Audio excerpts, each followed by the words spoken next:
Mesdames et messieurs, bonsoir. Au sommaire, quelques jours après l'ouverture officielle des classes, élèves et encadreurs rallient progressivement les écoles. La reprise des cours est bel et bien effective à Conakry et à l'intérieur du pays. Sécurité et arrestation des fauteurs de troubles dans la commune de Ratouma. Ces personnes sont accusées de sémer la pagaille et perturber la circulation pendant les manifestations politiques et sociales. Regard sur le passé, ce soir, dans notre rubrique En 60, nous mettons en lumière le soutien de la Guinée aux différents mouvements de libération de l'Afrique, un appui important dans l'accession de ces pays à l'indépendance. Encore une fois, bienvenue à tous. Pour commencer, ce décret dès 2018-248 PRG SGG portant nomination des directeurs communaux et préfectoraux de l'éducation. Le président de la République, vu la Constitution, décrète. Article 1er. Les cadres dont les noms suivent sont nommés dans les fonctions ci-après. Directeur préfectoral de l'éducation de Kérouané, M. Mamadi Kamara, précédemment directeur préfectoral de l'éducation de Ségiri. Directeur préfectoral de l'éducation de Beila, M. Bachir Diallo, précédemment directeur préfectoral de l'éducation de Kérouané. Directeur préfectoral de l'éducation de Kankan, M. Morlaï Kondé, précédemment directeur préfectoral de l'éducation de Dabola. Directeur préfectoral de l'éducation de Dabola, M. Namouri Keita, précédemment directeur préfectoral de l'éducation de Kankan.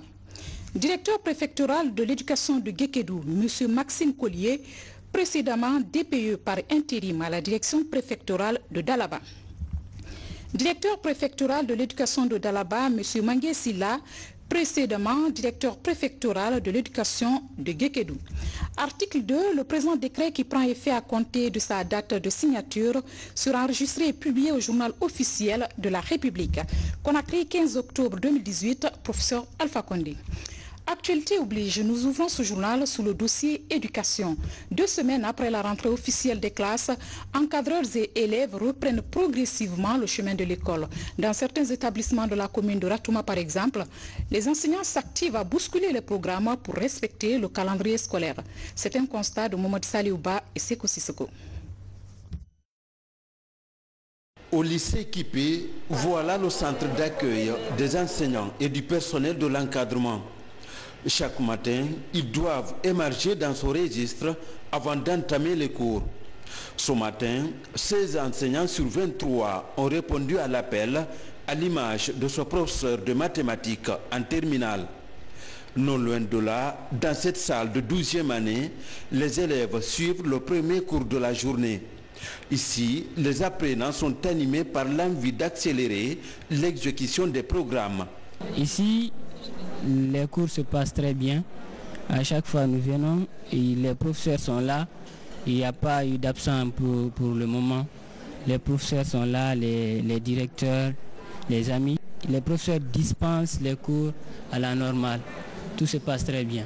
Au collège de Kaporo, depuis l'ouverture des classes, les cours se déroulent sans interruption. Ici, élèves et encadreurs comptent maintenir le cap pour se conformer au calendrier scolaire.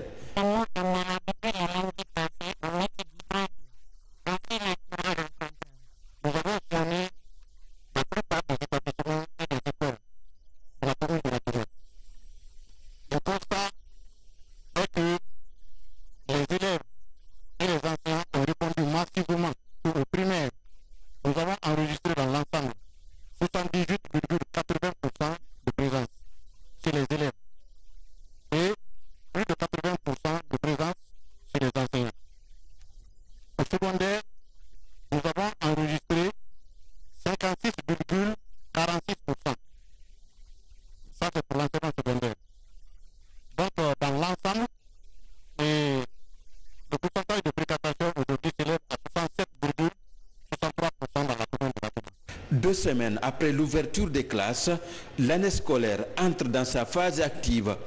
Chaque jour, les effectifs progressent dans plusieurs établissements scolaires. Même ambiance à Matam et Matoto dans les lycées et collèges visités par nos reporters. Enseignants et élèves se disent engagés à poursuivre le programme normal inscrit dans le calendrier scolaire 2018-2019. Daouda Tabansilla, Bamba Kamara. Ces élèves ont repris le chemin de l'école. Le lycée Ahmed Sékou Touré, encore en rénovation, n'a pas chômé un seul jour. Du 3 octobre, date officielle de la rentrée à nos jours, élèves et enseignants ont progressivement répondu présents au rendez-vous. Les parents commencent à comprendre le message véhiculé par l'État, par les autorités de l'éducation, pour laisser libérer les enfants venir suivre les cours. Ce matin, par exemple, sur 1273 élèves, j'en ai enregistré 608 élèves sont présents ce matin, dont 205 filles. Donc ça, c'est un grand pas. Et je prie les autres parents d'en faire autant, de libérer les enfants pour qu'ils puissent rejoindre l'école. C'est ça leur avenir, c'est ça l'avenir de la nation. Au groupe scolaire Mouriba Yansani, dans le quartier Béanzin, c'est le même engouement qui règne. Ici, encadreurs et apprenants sont tous présents. Le proviseur de cet établissement, qui a produit des lauréats l'année dernière, estime avoir les mêmes privilèges au cours de cette année scolaire. Même son de cloche pour celui du lycée 1er mars de Matam.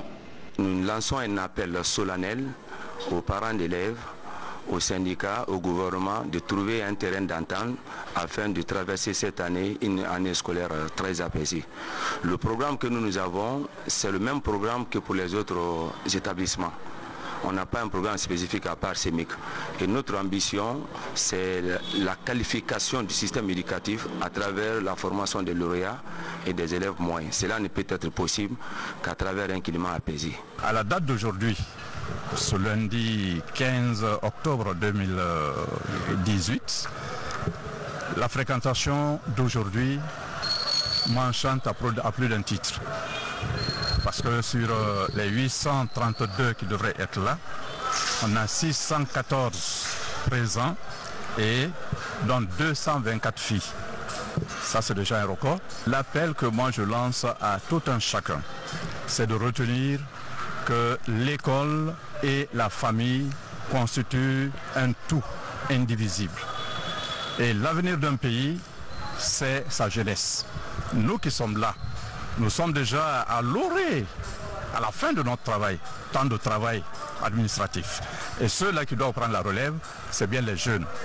Par conséquent, il faudrait que les parents le comprennent, que les élèves eux-mêmes le comprennent, qu'ils ont en charge la prise en compte de ce pays qui est convoité par tous les pays de tous les continents. C'est pourquoi, en tenue, pas en tenue, pour la circonstance, on accepte que les élèves rentrent pour suivre les cours. Ces élèves présents exhortent leurs camarades à rejoindre les classes, car pour eux, une journée perdue est une expérience de moins. Depuis le début des cours, nos professeurs sont toujours là, à l'heure et à tout moment. Et j'invite aussi les parents et les parents d'élèves qui ne laissent pas nos amis venir étudier avec nous, de les laisser afin que nous poursuivons l'année scolaire dans la paix. Et moi, mon objectif cette année, c'est d'être parmi les lauréats, non seulement pour faire la fierté de mon école, mais aussi la fierté de ma nation et de ma famille. Comme vous pouvez bien le constater, nous avons répondu présent à l'appel de nos enseignants, comme depuis le 3 octobre 2018. Donc nous sommes là déterminés, car nous nous disons que celui qui veut aller loin ménage vite sa monture. Il n'y a aucune nation qui peut réussir sans l'éducation. Les encadreurs de ces établissements publics et privés invitent les élèves et parents d'élèves à un meilleur suivi du calendrier scolaire 2018-2019. Dans la commune de Dixine également, élèves et encadreurs ont massivement répondu à l'appel du gouvernement pour la reprise des cours. Et mieux, les responsables d'école sensibilisent même les parents d'élèves sur la conjugaison des efforts pour une année scolaire réussie. Mohamed Seyar Souma nous fait le point. L'affluence va crescendo dans certains établissements scolaires de la commune de Dixine. C'est le cas du collège Ndonka, où les enseignants et les élèves rallient les salles de classe, à la différence des 2 dernières semaines. La première semaine à maintenant, nous avons un très grand écart. Il y a de l'engouement quand même dans les classes. Vous avez dû même remarquer ce matin, sur le premier jour, il n'y avait que sur 700 et quelques programmés, il n'y avait que 8. Bon, mais ce matin quand même, vous avez vu, dans les classes, les élèves sont là. Pendant ce temps, les cours continuent à être dispensés. Dans cette classe de la 10e, on témoigne sur les matières déjà enseignées. La biologie, l'histoire, la géographie, mathématiques, santé et chimie. Toutes les promotions programmées sont venues en grand nombre. Et au niveau des élèves, au niveau de l'encadrement, ils sont venus aussi en grand nombre. Ce qui est marrant ici ce matin, que j'ai constaté, c'est au niveau des professeurs tutélaires. Sur les 12 programmés, personne ne s'est présenté ce matin au jour d'aujourd'hui. Juste en face du collège Ndonka, nous voici au lycée Donka. Ici, le constat est pratiquement le même. Ce lundi, les cours se poursuivent normalement dans les salles de classe. Une présence qui grandit jour après jour. Je pense que ça promet. C'est un espoir que j'ai. Je lance un appel aux parents, surtout, qui laissent les enfants venir à l'école. S'ils viennent à l'école, ils recevront des cours. Ils n'ont pas le droit de garder les enfants à la maison. Un tour dans la commune de Ratoma, un banlieue de Conakry, au collège de Lambani et au lycée des jeunes filles précisément, le constat est plutôt satisfaisant avec la forte mobilisation des élèves et le personnel enseignant.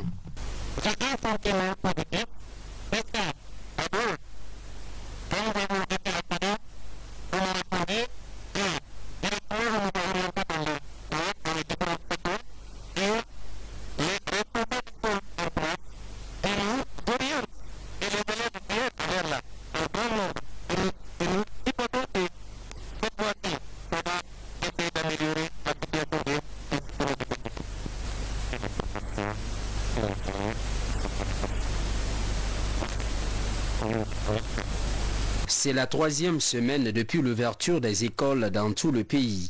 L'affluence dans les établissements scolaires est de plus en plus remarquable dans les communes de Dixine et de Ratoma. L'invite est faite aux parents d'élèves pour jouer leur rôle, celui d'orienter les enfants vers les écoles. Pendant ce temps, la Fédération estudiantine de Guinée, FEGAN abrégé, mène une campagne de sensibilisation pour la reprise effective des cours. Ce matin, elle a sillonné certains établissements scolaires pour faire véhiculer des messages à l'endroit des élèves et de leurs parents. Les communes de Kaloum et de Matam ont été les premières étapes de cette tournée. Un reportage de Lancé Kamisoko rendu par Younoussata El Kamara. Recevoir une éducation de qualité est un droit pour chaque enfant. C'est par ces mots que la Fédération estudiantine de Guinée a entamé sa tournée de sensibilisation dans les différents établissements scolaires de la capitale.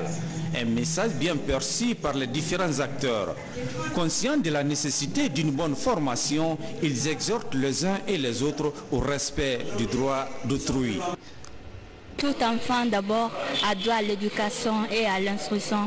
Donc étant un enfant, étant aussi une candidate, donc je suis venue pour revendiquer ce droit à l'éducation. Ils revendiquent leur droit bien sûr, mais nous avons aussi droit à l'éducation, donc il faut venir à l'école et étudier. On a le droit d'aller en grève. Mais est-ce que cela veut dire pourtant que j'ai le droit d'empêcher l'autre là qui veut aller au travail? Ce n'est pas normal. Mais bien malheureusement, on assiste à cela à Kaloum. On assiste à cela dans certains quartiers de Conakry. Qu'ils arrêtent. Les enfants là, s'ils réussissent, ils auront réussi pour la Guinée et pour eux-mêmes. Il y a des professeurs qui adhèrent peut-être à la grève, mais par contre, il y en a d'autres qui ne sont pas pour la grève. Et ceux-là, on les menace. Chaque fois que les profs viennent dispenser leurs cours, automatiquement, on les menace par le biais des téléphones, des coups des appels téléphoniques. Ce n'est pas normal.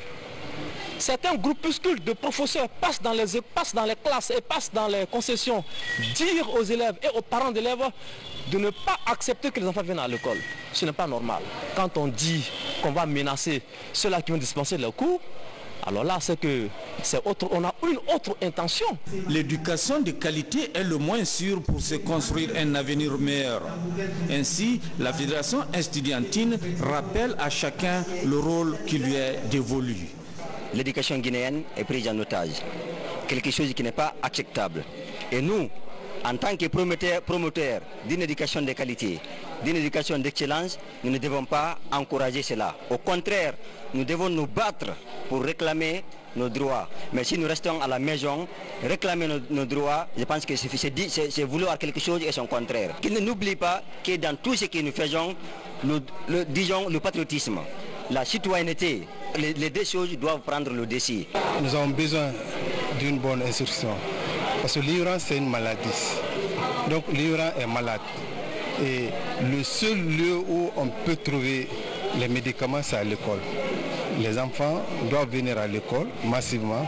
Parce qu'aujourd'hui, par exemple, l'effectif qu'on a reçu, depuis l'ouverture, on n'a jamais eu, on a eu plus de 600 élèves ici aujourd'hui. Donc c'est encourageant.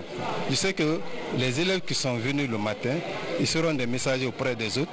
Si certains étaient hésitants, je sais que dès demain, on aura un homme plus grand que ça. Un message d'espoir pour l'avenir. Les élèves promettent d'être des messagers auprès de ceux-là qui traînent les pas pour reprendre le chemin de l'école. Et puis, ce communiqué qui vient de nous parvenir, une session extraordinaire du Conseil interministériel s'est tenue ce lundi 15 octobre 2018 à l'effet d'examiner le projet de loi de finances 2019 et réaménagé suite aux recommandations du Conseil du 9 octobre dernier. Ces recommandations s'inscrivaient dans le cadre de la réduction de la pauvreté et de la prise en compte de certains aspects fondamentaux pour la promotion du développement local à la base. Au terme de la présente session, le Conseil a approuvé le projet de loi de finances 2019 et a autorisé le ministre du Budget à le transmettre à l'Assemblée nationale pour approbation. Conakry, 15 octobre 2018, Ismaël Gubaté, ministre du Budget.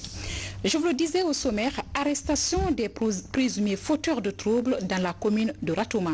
Selon les forces de sécurité, ce sont des personnes qui sèment la pagaille et perturbent la circulation pendant les différentes manifestations politiques ou sociales. Alpha Issia Gaba, Mohamed De Camara.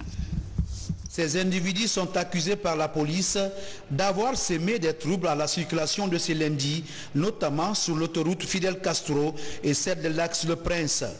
Le présumé groupe de fauteurs de troubles est arrêté par les services de sécurité. Selon une source policière, ces jeunes auraient mené de nombreuses opérations pendant les différentes manifestations politiques. Vous avez vu ce chauffeur qui est là. C'est un chauffeur d'un camion remorque sciemment qui a eu à le garer au beau milieu de l'autoroute à Hermakonoy, ce qui a provoqué un embouteillage de plus d'1 heure de temps et qui a permis aux jeunes qui étaient à ces endroits de s'attaquer à certains usagers de la circulation. Le second cas d'arrestation concerne un jeune qui serait pris avec une arme blanche. Un jeune qui ferait partie des groupes qui érigent des barricades dans la commune de Ratouma. Le troisième groupe au nombre de 5, ils sont également accusés d'avoir perturbé la circulation de cet après-midi. Le jeune qui est en possession de coupe de sable et lui, il a été interpellé pour érection de barrage au niveau de Ratouma. Mais compte tenu du fait qu'il a trouvé en sa possession une arme blanche qui prouve à suffisance qu'il avait des intentions de s'attaquer aux paisibles citoyens, il en est de même pour les 5 autres qui ont été interpellés au niveau de Hermakono aussi, dans la commune de Matam. Et ils se sont permis de s'attaquer aux paisibles citoyens, de procéder, de caillasser certains véhicules. Donc ils sont aussi arrêtés. Ce sera un avertissement et nous demanderons les peines maximales pour tous ces troubleurs de l'ordre public. Et toutes les sanctions seront envisagées et on fera en sorte que l'ordre règne sur l'ensemble du territoire national.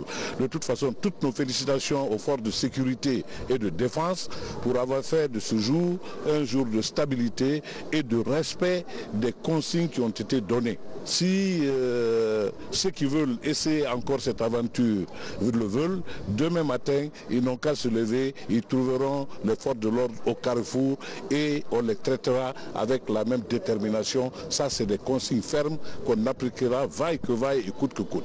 Les services de sécurité se disent déterminés à préserver la sécurité des citoyens et de leurs biens. En attendant, ces présumés auteurs de troubles sont mis à la disposition de la justice. Autre fait marquant, le projet d'interconnexion électrique est en marche dans la sous-région. Les pays donateurs de Transco CLSG sont en conclave à Conakry. Ils planchent sur la mise en œuvre de l'interconnexion électrique Côte d'Ivoire, Libéria, Sierra Leone, Guinée. Des précisions dans ce reportage de Nabi Kamara. C'est une rencontre de 3 jours au cours de laquelle Transco CLSG et la coordination de ses partenaires techniques et financiers vont plancher sur plusieurs questions relatives à la mise en œuvre du projet d'interconnexion. Il s'agit notamment de faire le point sur les progrès déjà accomplis et les propositions quant à la suite du projet. Aujourd'hui, tous les contrats ont été signés, le projet est en phase d'exécution. Comme ça a été annoncé tout à l'heure, il y a un ensemble d'équipements qui sont déjà donc fabriqués et ça avance bien. Mais pour un projet de ce type, qui est majeur, plus de 1300 km de ligne, il est important de faire des réunions donc régulières pour voir comment le projet avance.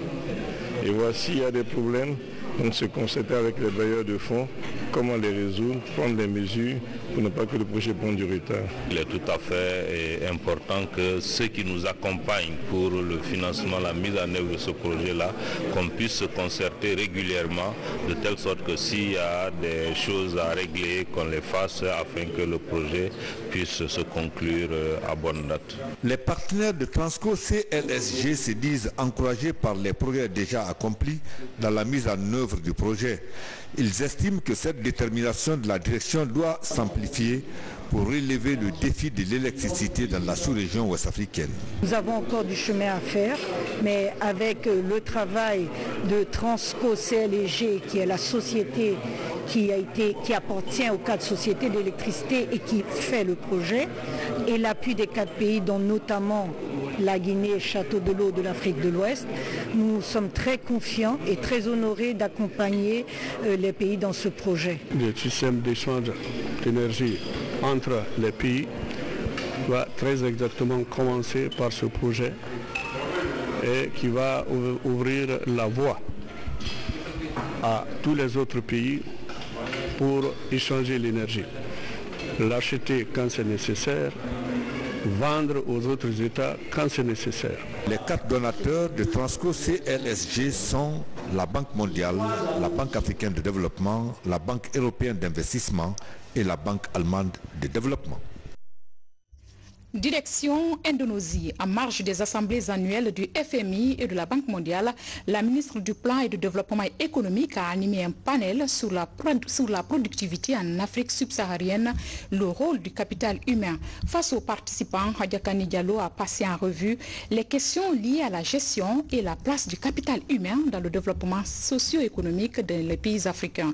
Mamadi Gassama, Mohamed De Camara.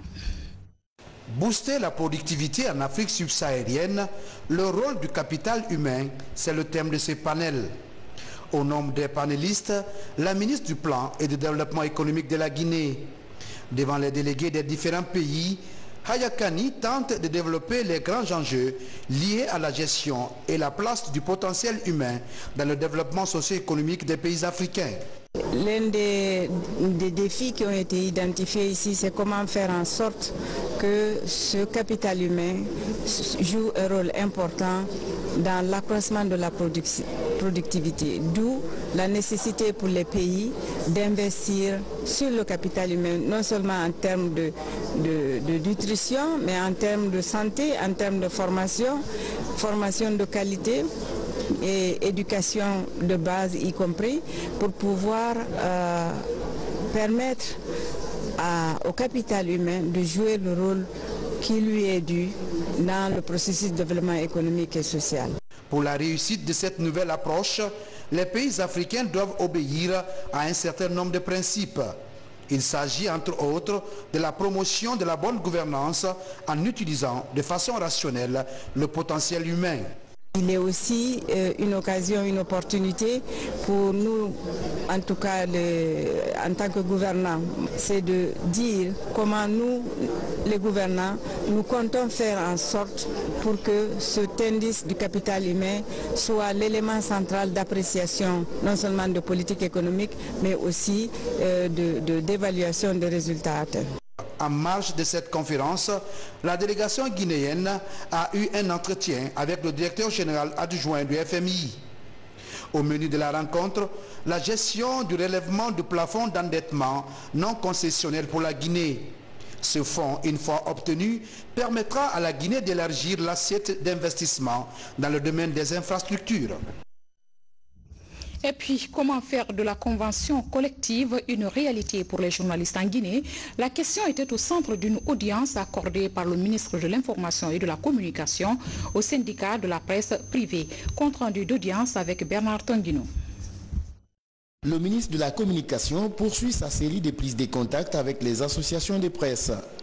Ce lundi, Amara Somparé reçoit les membres du nouveau bureau syndical de la presse privée. L'entretien a porté notamment sur l'idée de collaboration entre la presse publique et la presse privée. Une collaboration qui devrait passer par le renforcement des capacités des journalistes. On est venu, le bureau entrant du SPPG, pour présenter le bureau au ministre et c'est ce qui a été fait. Et après, on lui a fait des propositions par rapport aux choses qui se passent sur le terrain. Autre sujet évoqué au cours de cette audience, le projet de convention collective des journalistes en Guinée. J'ai été informé de la finalisation en cours de la convention collective de la profession de journaliste. Ils m'ont promis de me faire parvenir une copie pour étude. Donc j'attends de voir cette copie pour pouvoir me prononcer sur le contenu du document. Mais je pense que c'est parfaitement normal, comme c'est le cas dans d'autres branches d'activité, que les journalistes puissent disposer d'une convention collective qui réglemente en fait l'activité de journalistes en Guinée. Espérons que le côté des patrons acceptera facilement le contenu de ce document et tout le monde jouera le jeu. Les échanges se poursuivront avec d'autres organisations de presse afin de parvenir à la mise sur pied d'un cadre de concertation permanent entre la presse publique et privée. Un projet qui tient à cœur le numéro 1 de la communication. Demain, 16 octobre, l'humanité célèbre la journée mondiale de l'alimentation. En Guinée, la valorisation des cultures d'exportation est au cœur de cette commémoration prévue à Colintin dans la préfecture de Kindia. Sous le signe, la fin zéro, c'est possible en 2030.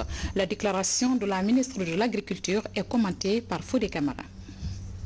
Au lendemain de la Seconde Guerre mondiale, le 16 octobre 1945, l'Organisation des Nations Unies pour l'alimentation et l'agriculture a été créée.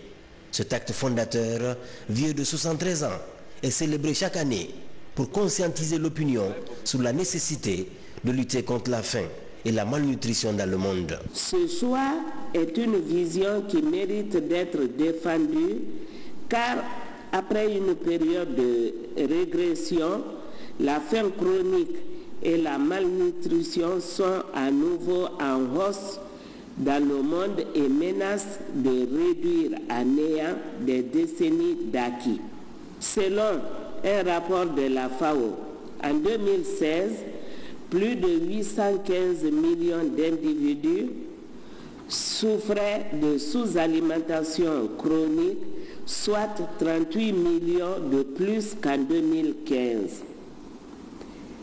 Ainsi, passer à l'action n'est pas un choix, c'est une obligation si nous voulons un avenir véritablement durable pour tous. Le thème retenu cette année est fin zéro, c'est possible en 2030. En Guinée, la journée mondiale de l'alimentation sera célébrée cette année à Kindia, dans la sous-préfecture de Colintin. La journée mondiale de l'alimentation m'offre l'occasion de rappeler les efforts en cours grâce aux initiatives présidentielles pour accroître la production agricole nationale afin de soutenir notre économie et chasser la faim, la malnutrition et la pauvreté en Guinée. Toutes les cultures, qu'elles soient pérennes, céréalières ou maraîchères, sont soutenues par la mise à disposition de 100 000 tonnes d'engrais et d'herbicides. Le programme d'insémination pour accroître la production de viande bovine et de lait a démarré.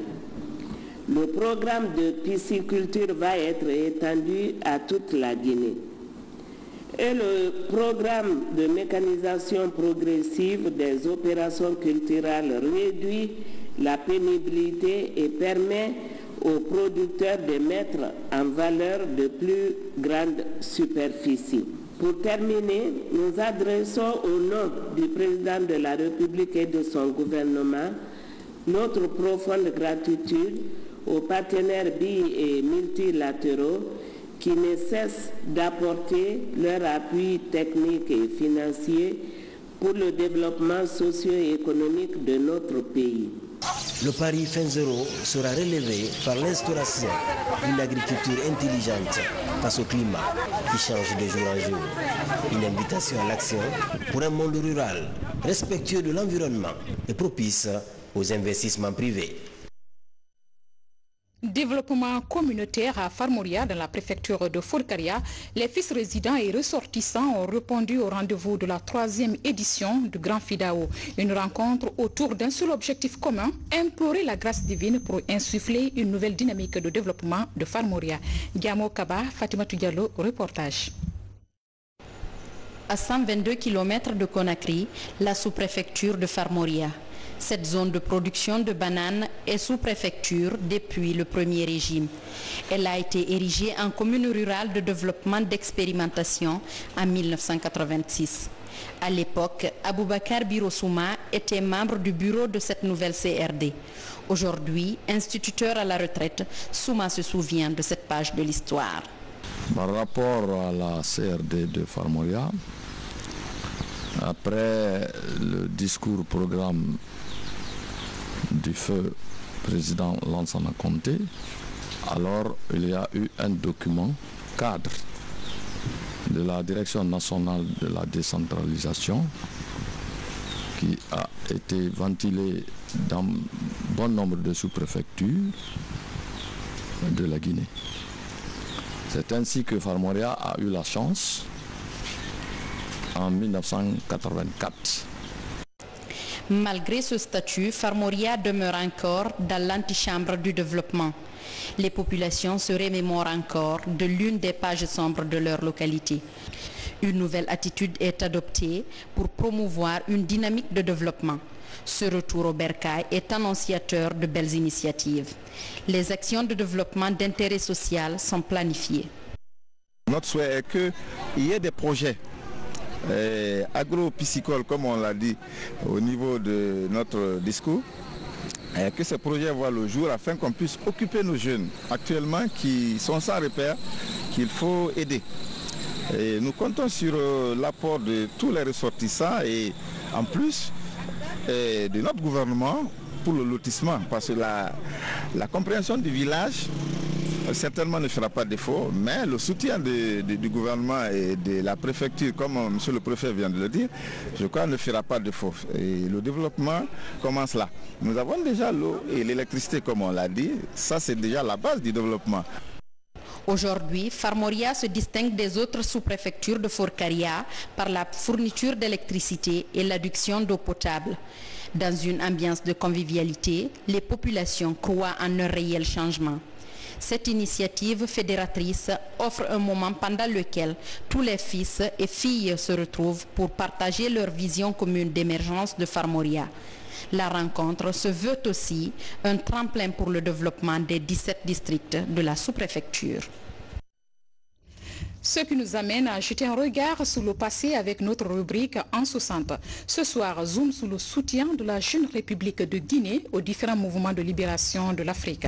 À l'époque, la nation guinéenne a apporté un appui militaire et financier à certains mouvements dont le PAJC en Guinée-Bissau et l'ANC en Afrique du Sud. Younoussa Tawel Kamara revient sur ce parcours historique. Suivi.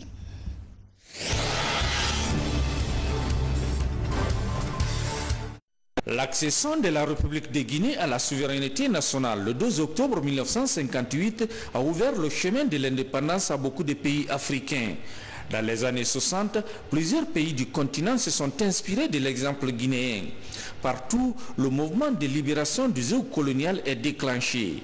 Comme le mouvement national angolais MNC, le Parti africain pour l'indépendance de la Guinée-Bissau et du Cap-Vert PAIGC, l'ANC en Afrique du Sud, le MPLA en Angola, etc. Un mouvement qui a été militairement, financièrement et humainement soutenu par la Guinée en vue de permettre à ses pays amis d'accéder eux aussi à l'indépendance nationale. Nous sommes les pionniers de l'indépendance de l'Afrique. Notre armoirie, l'oiseau qui porte l'épi à son bec, c'est 9 épis. Nous sommes le 9e État indépendant de l'Afrique. Mais la réalité de cette indépendance, c'est que nous avons dit que nous ne serons jamais indépendants tant qu'une parcelle de l'Afrique reste sous domination coloniale. On s'est mis au service de la libération de toute l'Afrique. Tous les mouvements de libération de l'Afrique du Sud jusqu'en Guinée-Bissau sont passés par cette Guinée, ont bénéficié de l'assistance de la Guinée, par l'octroi de passeports diplomatiques, à certains endroits même par envoi de militaires guinéens. Il y a l'Algérie qui était en guerre en 1958 et la Guinée va apporter l'aide à l'Algérie. La Guinée sera le premier État d'Afrique subsaharienne à reconnaître le gouvernement provisoire de la République algérienne, le GPRA.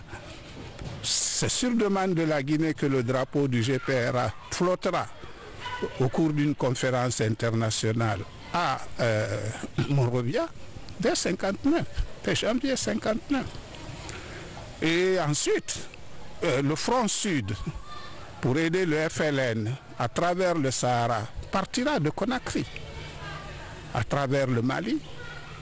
La création donc de ce Front Sud du FLN va intensifier la lutte du peuple algérien contre la guerre que la France menait en Algérie. Et la Guinée va apporter toute l'aide diplomatique dans les forums internationaux au gouvernement provisoire algérien. Et même c'était l'une des craintes de la France qui a voulu retarder l'admission de la Guinée aux Nations Unies parce qu'elle savait que la Guinée allait appuyer les revendications algériennes qui étaient en cours de discussion dans l'enceinte internationale. Si vous prenez maintenant les autres colonies belges, le Congo, la Guinée sera impliquée dans la crise congolaise.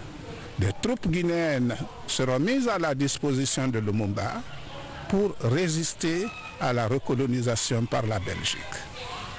Et la Guinée sera l'un des pays qui apporteront leur soutien aux successeurs politiques de Lumumba, Antoine Gizenga qui créera un gouvernement à Stanleyville, et même un des complots, le complot de 1965, une des causes de ce complot de 1965 sera en rapport direct avec ce gouvernement de Gizenga qui était en lutte avec celui de Kinshasa ou de Léopoldville, on disait à l'époque, qui était dirigé par Moïse Tchambé. Et si vous prenez maintenant les colonies portugaises, ça va être la même chose. La Guinée, si la Guinée-Bissau figurera parmi les premiers pays où au niveau de la colonisation portugaise à accentuer sa lutte, à réussir sa lutte, c'est parce qu'elle était adossée à la Guinée, à la République de Guinée, et cette République de Guinée lui apportait et l'aide politique et l'aide militaire. Et ensuite, nous allons soutenir le combat des mouvements de libération du Mozambique, de l'Angola, d'Afrique du Sud, de Namibie, qui étaient en lutte et contre le colonialisme portugais et contre le racisme, l'apartheid en Afrique du Sud, qui était appuyé par les puissances de l'OTAN.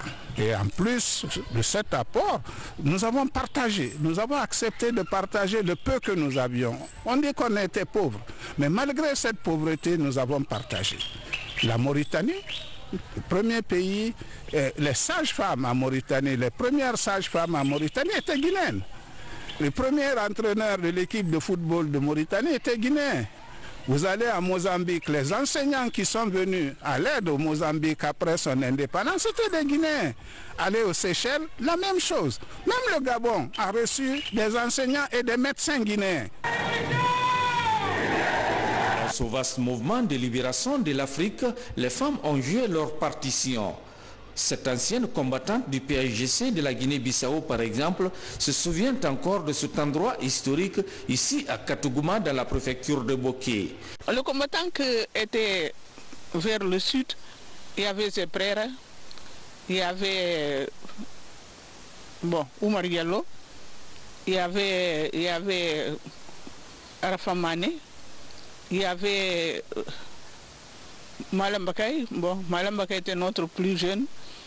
Et il y avait tant d'autres qui étaient au front sud, qui sont passés par ici. Ça, j'aimerais, grâce au Dieu, de pouvoir revenir ici, à mon âge déjà, et à l'âge de cet arbre, et après des années, bon Dieu, c'est la grâce de Dieu. L'endroit où on a travaillé Nino, on a confié Nino, que rien ne le touchera pendant la lutte de libération. Heureusement, ça s'est passé comme ça. Je n'étais même pas trop fermé. J'ai vu encore le signal d'où on a mis les choses pour protéger Nino. Tout montre que la République de Guinée a été la pionnière pour la libération du continent africain.